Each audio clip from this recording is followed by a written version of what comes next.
Энэ бол мөнхчин. Тэрээр яг л Gen Z үеийн төлөөлөл. Амралтын өдөр өдөржингөө утсаа ухаж дэмий өнгөрүүлдэг. Хинбэ? Харин ажлын өдрөөр ажиллаж хийн хичээлдэж явна. Өглөө болгон кофе ууж байнга гадуур хоол иддэг. Эмэгтэй хүн болсон хойно гоо сайхны бүтээгдэхүүн авч л таараа. Яг үнэндээ тэр тийм ч их мөнгөтэй биш. Гэхдээ Яаж аваад байна гэж юу? Жинзэл ойлтой штэ. Гэж хэлээд цаашаалах юм. 22-оос дээш настай нь яах юм гэж 24-т охин асуув. Тэгвэл Дэл ойлтой гэж байгаа. Жинзэл ойлтын Жинзээ үеийн голланд банкны хэрэглэгчид бүтээгдэхүүн үйлчлэгээ ашиглах бүртээ оноо цуглуулдаг.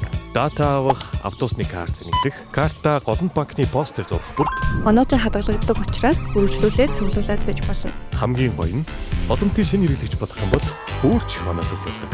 Цуглуулсан оноогоо ашиглан Rock, Adidas, Beauty Secret, Dreamy Drinks-с bubble tea авч явахдаа хөнгөлүүлээд авах эсвэл маш том азийн суглаанд оролцох боломжтой. Хөөх! Суглаанд оролцох хүмүүрээс сар бүр азтан тодруулж Apple-ийн бэлэг хэрэглээгээ ухаалгаар шийдвэл ингээл явж байх юм.